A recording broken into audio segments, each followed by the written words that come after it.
Hello viewers, subscribe करें इस channel teach extra को और क्लिक करें इस बेल आइकन को ताकि आप देख सकें हमारी वीडियो। हेलो व्यूअर्स, कैसे हो आप सब। मैं नितेश, स्वागत है आप सभी का एक बार फिर से आपके इस चैनल टीच एक्स्ट्रा पे। तो आज बहुत ही मोस्ट इंपॉर्टेंट टॉपिक के साथ आया हूँ, डेटा स्ट्रक्चर का। ठीक है, विथ एक्सप्लेनेशन। इस डेटा स्ट्रक्चर में पार्ट 1 है हमारा। पार्ट 1 में हम बेसिक कंसेप्ट समझेंगे। डेटा स्ट्रक्चर क्या होता है, कितने टाइप्स का होता है, कौन कौन सा ऑपरेशन उस पर परफॉर्म होता है। फिर हम नेक्स्ट पार्ट में इसका टॉप एमसीक्यू देखेंगे, जो बहुत ही इंपॉर्टेंट होगा आपके बिहार स्टेट एग्जाम के लिए। ठीक है, तो आइए समझते हैं डेटा स्ट्रक्चर है क्या। और कोई भी कमेंट हो प्लीज़ कमेंट कर ज़रूर पूछें। ठीक है, चलिए चलते हैं। डेटा स्ट्रक्चर बेसिकली समझेंगे और एक एक पॉइंट को डील करेंगे, घबराना नहीं है। Data structure is the most important field in computer science. Computer science में डेटा स्ट्रक्चर का बहुत ही इम्पोर्टेंस है। ठीक है, इट प्रोवाइड्स टेक्निक। ये ऐसा टेक्निक प्रोवाइड करता है जिसमें हम डेटा को रिप्रेजेंट करते हैं मेमोरी में with the help of any programming language. किसी भी प्रोग्रामिंग लैंग्वेज की मदद से हम क्या करते हैं, डेटा को रिप्रेजेंट करते हैं मेमोरी में। ये एक टेक्निक प्रोवाइड करता है, यही है हमारा mainly data structure. Data structure में मेन हम डेटा को ऑर्गेनाइज करते हैं, एक किसी में हम स्टोर करते हैं। डेटा को स्टोर करना और ऑर्गेनाइज करना, ये एक बेसिक कंसेप्ट है डेटा स्ट्रक्चर का। ठीक है, और ये प्रोग्रामिंग लैंग्वेज के मतलब कि ये इम्प्लीमेंट होता है प्रोग्रामिंग लैंग्वेज के साथ। अब ये प्रोग्रामिंग लैंग्वेज सी हो, C++ हो, जावा हो, C# हो, ETC एक्सेट्रा, ये फ़र्क नहीं पड़ता है। फ़र्क ये पड़ेगा कि डेटा स्ट्रक्चर क्या है, आपको ये समझना पड़ेगा। ठीक है, चलिए आगे नेक्स्ट है, वी कैन से डैट। हाँ, हम लोग कह सकते हैं कि डेटा स्ट्रक्चर एक प्रोग्रामिंग लैंग्वेज नहीं है। अभी मैंने बताया कि ये इम्प्लीमेंट होता है C++, जावा मतलब एनी प्रोग्रामिंग लैंग्वेज से, इसीलिए ये डेटा स्ट्रक्चर प्रोग्रामिंग लैंग्वेज नहीं कह सकते हैं। सो देखिए, we can say that data structure is not a programming language, it must be implemented in any particular programming language. किसी भी पर्टिकुलर प्रोग्रामिंग लैंग्वेज से ये क्या होता है, इम्प्लीमेंट होता है। For example array, stack, queue, link list, tree, graph, ETC। ठीक है, चलिए अब इसका कुछ पार्ट्स है। There are tools of data structure, types of data structure. इसके कुछ टाइप्स हैं, वो है 2। ठीक है, there are 2 types, linear data structure और नॉन लीनियर डेटा स्ट्रक्चर। चलिए आइए समझते हैं लीनियर डेटा स्ट्रक्चर क्या होता है और नॉन लीनियर डेटा स्ट्रक्चर क्या होता है। चलिए, लीनियर डेटा स्ट्रक्चर क्या है। इसमें डेटा को लीनियर मोड में स्टोर करते हैं। कहने का क्या मतलब, एक स्ट्रेट लाइन में, मतलब डेटा एक लीनियर मोड में स्टोर होता है, या ऑर्गेनाइज आप कह सकते हैं, ऑर्गेनाइज करते हैं, जिसमें डेटा एक लाइन के रूप में दूसरे से ऐड हो जाता है। जैसे कि यहाँ हमारा कुछ डेटा है और यहाँ हमारा कुछ डेटा है, इसको हम एक लाइन में इसको अटैच करना है, तो किसके रूप से, लीनियर डेटा स्ट्रक्चर की मदद से करेंगे। तो ये इसका एग्जाम्पल क्या हो जाएगा, array, stack, queue, link list. ठीक है, चलिए अब है non linear data structure. Non linear data structure क्या होता है, तो इस डेटा स्ट्रक्चर में हम रैंडमली ऑर्डर में हम ऑपरेशन परफॉर्म करते हैं। डैट मीन्स डेटा को स्टोर करते हैं रैंडमली डेटा को स्टोर करेंगे, या ऑर्गेनाइज आप बोलो, एक रैंडमली हम ऑपरेशन परफॉर्म करते हैं। ये इसका एग्जांपल क्या हो जाएगा, ट्री एंड ग्राफ। अब ये 2 टाइप्स का होता है, primitive data structure and non primitive data structure. कहीं पे आपको मिलेगा नॉन प्रिमिटिव डेटा स्ट्रक्चर में लीनियर आ जाएगा और प्रिमिटिव डेटा स्ट्रक्चर में नॉन लीनियर आ जाएगा। तो ये नहीं सोचना है, ये आप नॉर्मली आप क्या करो, डेटा स्ट्रक्चर का पार्ट ले लो, मतलब लीनियर भी ले लो, नॉन लीनियर भी ले लो, प्रिमिटिव भी ले लो और नॉन प्रिमिटिव भी ले लो। ठीक है, तो समझना है। अब समझेंगे प्रिमिटिव डेटा स्ट्रक्चर क्या होता है।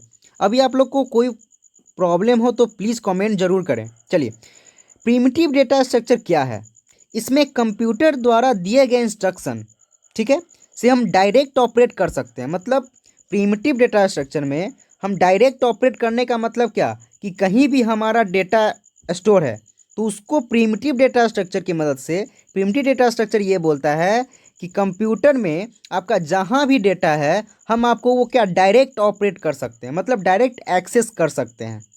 ठीक है, तो ये होता है प्रिमिटिव डेटा स्ट्रक्चर। तो इसमें कंप्यूटर द्वारा दिए गए इंस्ट्रक्शन से डायरेक्ट ऑपरेट किया जा सकता है, जैसे फ्लोट, इंट, डबल, etc। ये कुछ डेटा टाइप है जो इसका एग्जाम्पल है। अब पॉइंट आता है नॉन प्रिमिटिव डेटा स्ट्रक्चर का। नॉन प्रिमिटिव डेटा स्ट्रक्चर क्या होता है? तो नॉन प्रिमिटिव डेटा स्ट्रक्चर में इसमें कंप्यूटर द्वारा दिए गए इंस्ट्रक्शन से हम डायरेक्ट ऑपरेट नहीं कर सकते हैं, डायरेक्ट ऑपरेट नहीं कर सकते हैं, बट प्रिमिटिव डेटा स्ट्रक्चर में तो कर सकते थे, इसमें नहीं करते हैं। तो नॉन प्रिमिटिव डेटा स्ट्रक्चर में कंप्यूटर द्वारा दिए गए इंस्ट्रक्शन से डायरेक्ट ऑपरेट नहीं किया जा सकता है। सो इसका एग्जाम्पल हो जाएगा array, stack, link list, etc। ठीक है, तो ये बेसिक कंसेप्ट है और आगे चलेंगे। अब देखते हैं ऑपरेशन परफॉर्म क्या क्या होता है डेटा स्ट्रक्चर पे, मेन ऑपरेशन परफॉर्म क्या होता है। तो देखिए, मेन ऑपरेशन परफॉर्म यही होता है: इंजर्शन, deletion, searching, sorting, merging, traversing. इंजर्शन का क्या मतलब कि डेटा को इंसर्ट करना, डेटा को इंसर्ट करना वो कहलाता है इंसर्शन। और ये इसको पुश भी कहा जाता है। और डिलीशन को मतलब डेटा जो इंसर्ट है उसको डिलीट करना, तो वो क्या होगा? पॉप होगा। ठीक है, तो पॉप का मीनिंग होता है डिलीट करना और पुश का मीनिंग होता है डेटा को इंसर्ट करना। बात को समझेंगे। अब देखिए पुश और पॉप क्या मतलब हुआ।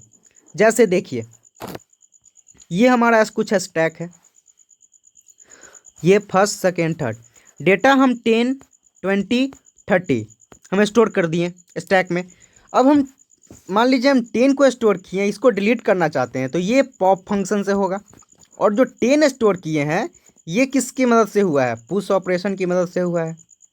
ठीक है, तो उतना हम लोग को डीपली नहीं जाना, हम लोग को बेसिक कंसेप्ट के साथ क्वेश्चन को समझना है और एग्जाम में बना कर आना है। बस इतना ही हम लोग को समझना है, उतना आगे डीपली नहीं जाना है। ठीक है, कोई भी कमेंट हो प्लीज़ कमेंट जरूर करें। चलिए, जैसे कि अब 10 इंटर किए हम, तो पुश किए, डैट मीन्स इंसर्ट किए। अब इसे डिलीट करना है तो पॉप डिलीट किए। अब जो ये 10, 20, 30 है, हम पुश कर रहे हैं, पॉप कर रहे हैं, तो ये किसी न किसी कंडीशन के साथ होता है। स्टैक में कर रहे हैं, स्टैक में कर रहे हैं तो ये लीफो ऑर्डर में काम करता है, that means last in first out. जो सबसे लास्ट में इंसर्ट हुआ है वो सबसे पहले डिलीट होगा। ठीक है, लास्ट इन फर्स्ट आउट, ये होता है लीफो ऑर्डर। ठीक है, लीफो ऑर्डर में परफॉर्म करता है। तो लिंक लिस्ट का अलग होता है, सबका अलग अलग होता है। तो ये नॉर्मली अभी समझना है पुश ऑपरेशन क्या होता है और पॉप ऑपरेशन क्या होता है। पुश में डेटा को इंसर्ट करते हैं और पॉप में डिलीट करते हैं, ये था नॉर्मल बात। अब सर्चिंग, जैसे कि डेटा को हमें सर्च करना है, 10, 20, 30 इसमें इंसर्ट किए हुए, हमें सर्च करना है कि 20 आपका ये डेटा मौजूद है या नहीं है, इस स्टैक में 20 मौजूद है या नहीं, तो वो सर्चिंग की मदद से होता है। सॉर्टिंग क्या होता है? सॉर्टिंग एक ऐसा प्रोसेस होता है जिसके द्वारा हम डेटा को लॉजिकल ऑर्डर में अरेंज करते हैं। मतलब क्या? सॉर्टिंग के थ्रू हम डेटा को लॉजिकल ऑर्डर में अरेंज करते हैं। इसका क्या मतलब? लॉजिकल का मतलब होता है कि आपका डेटा है, जैसे फॉर एग्जाम्पल आपका डेटा है,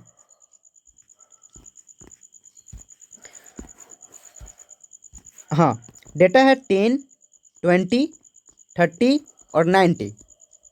अब इसे हमको डिसेंडिंग ऑर्डर में करना है, असेंडिंग ऑर्डर में करना हो, तो ये होता है डिसेंडिंग और असेंडिंग। अब इसको हम डिसेंडिंग ऑर्डर में लिख दें, असेंडिंग ऑर्डर में लिख दें, ये तो असेंडिंग ऑर्डर में है ही, इसको डिसेंडिंग ऑर्डर में ही लिख दें। तो क्या लिखेंगे सबसे पहले? 90, 30, 20, 10, ये हमारा डिसेंडिंग ऑर्डर में हुआ। तो ये किस ऑपरेशन की मदद से होता है? तो ये सॉर्टिंग की तरफ से होता है। मर्जिंग का मतलब होता है दो डेटा के फाइल को मर्ज करना, और ट्रैवर्सिंग का मतलब होता है एक उसका मिरर इमेज बनाना। ठीक है, तो ये इम्पॉर्टेंट पॉइंट था, ऑपरेशन कैसे परफॉर्म होता है, ऑपरेशन क्या क्या परफॉर्म होता है डेटा स्ट्रक्चर में। डेटा स्ट्रक्चर समझें, उसका टाइप समझें, और ये कुछ इम्पॉर्टेंट पॉइंट था जो ऑपरेशन परफॉर्म होता है। ठीक है, अब हम देखेंगे नेक्स्ट पार्ट में जो भी हमारा टर्म आएगा बेसिक कंसेप्ट क्वेश्चन के साथ, जो हमारा पॉइंट होगा उसको समझेंगे, वहाँ से आपका बात क्लियर हो जाएगा फिर। ठीक है, तो मिलते हैं एक नेक्स्ट वीडियो में। नेक्स्ट पार्ट 2 बहुत जल्द आएगा। चलिए, वीडियो के लास्ट तक बने रहने के लिए धन्यवाद। वीडियो अच्छा लगा तो लाइक करें, शेयर करें, सब्सक्राइब करें और बेल आइकन पर क्लिक कर दें ताकि आपको सारी रेगुलर अपडेट मिलती रहे। Thank you.